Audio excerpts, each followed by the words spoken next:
football clubs. Liverpool have always played at Anfield Road, a growing stadium.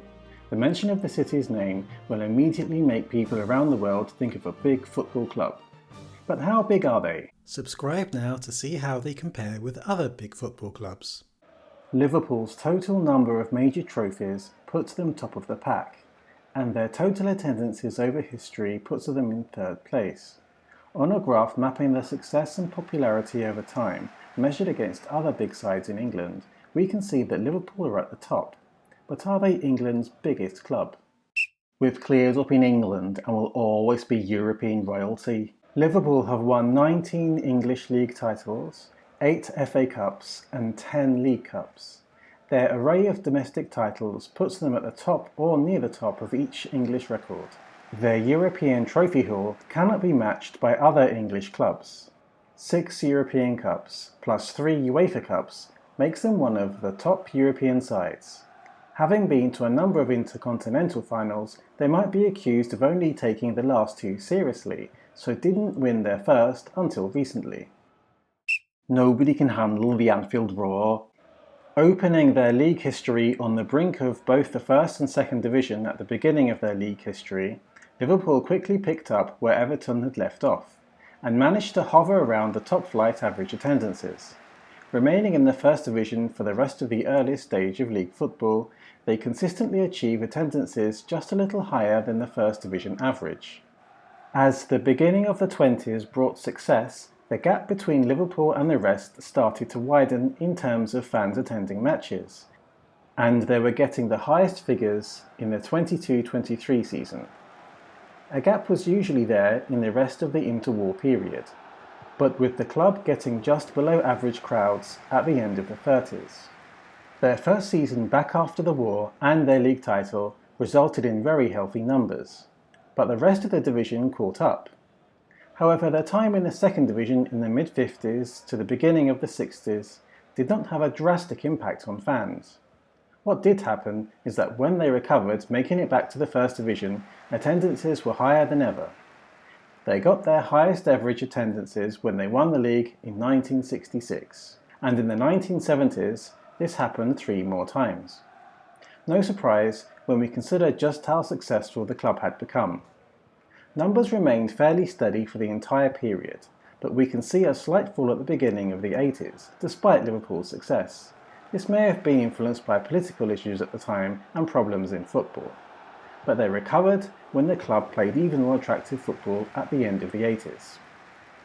Even when Liverpool were not picking up trophies like they used to, the Premier League era saw very strong attendances from the beginning, and the club have even increased the capacity of Anfield over the years. This caused a jump in the 2016-17 season, and again in the 23-24 season. Although they have not had the highest average attendances since 1993, could they do so if they opened up the Kop to standing-only terraces once more?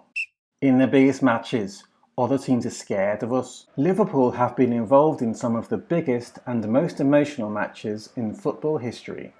They took part in and won possibly the best ever UEFA Cup final, and in what's thought to be the ultimate Premier League classic. But we've selected 2 of their greatest comebacks.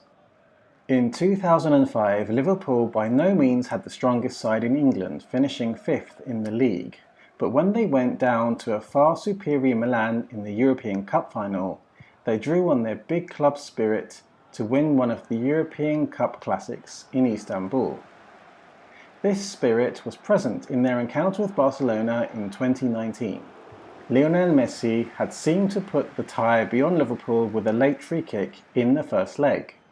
But in the return leg, the Anfield roar and belief led to another legendary turnaround which took Liverpool to the final, which they won against Spurs. Our players are simply untouchable. There have been too many world-class players to pick a best ever Liverpool 11, so players who would easily get into other clubs' best 11s are missing from this final lineup.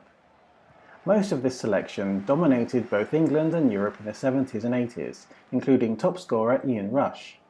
But there have been additions since, including John Barnes, who added another dimension to their play at the end of the 80s, and class acts from their more recent successes.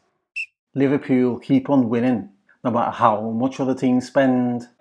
Everton were one of the founding clubs of the Football League, winning their first title in 1891, and when they left Anfield, Liverpool were founded. Liverpool joined the Football League a year later and won the second division in their first season. After immediate relegation, they promptly won the second division title again, and this time settled into the first division, winning the league title just 5 seasons later. Mixed finishes during this period included another relegation and subsequent winning of the second division again, and in the following season the first division. They would continue with varying finishes until the First World War. Liverpool won back-to-back titles at the beginning of the 20s, but then faded into mediocrity, albeit in the first division for the entire interwar period. In fact, they would not win another trophy for another 24 years. But this was first division mediocrity, and they did not go down at all during this period. Things looked to be on the up as Liverpool won the championship again when football resumed after the war, but they soon fell from grace. Mid-table finishes for the next 5 seasons were part of difficult times in the mid-50s. After 5 decades in the top flight, Liverpool were relegated in 1954, and there they would remain for the next 8 seasons. This may appear to be a blight on their record, but these were the most significant years of rebuilding for the club in England. Bill Shankly developed new players and traditions over this period, and after they won the second division title again in 1962, they bounced back to win the Football League twice and the first FA Cup once, all within a 3-year period. But it was in the 1970s when Liverpool really took off. 10 league titles, 4 European Cups and the UEFA Cup, 2 FA Cups and 4 back-to-back League Cups within 20 years have never been seen in English football and would not be seen again without significant financial dominance. Their European success was stunted by the ban on English clubs in Europe following the Heysel disaster in 1985, and the Hillsborough disaster in 1989 may have led the club to start struggling to recover their former glory. But at the time, nobody would have thought that Liverpool would not win the league again for decades.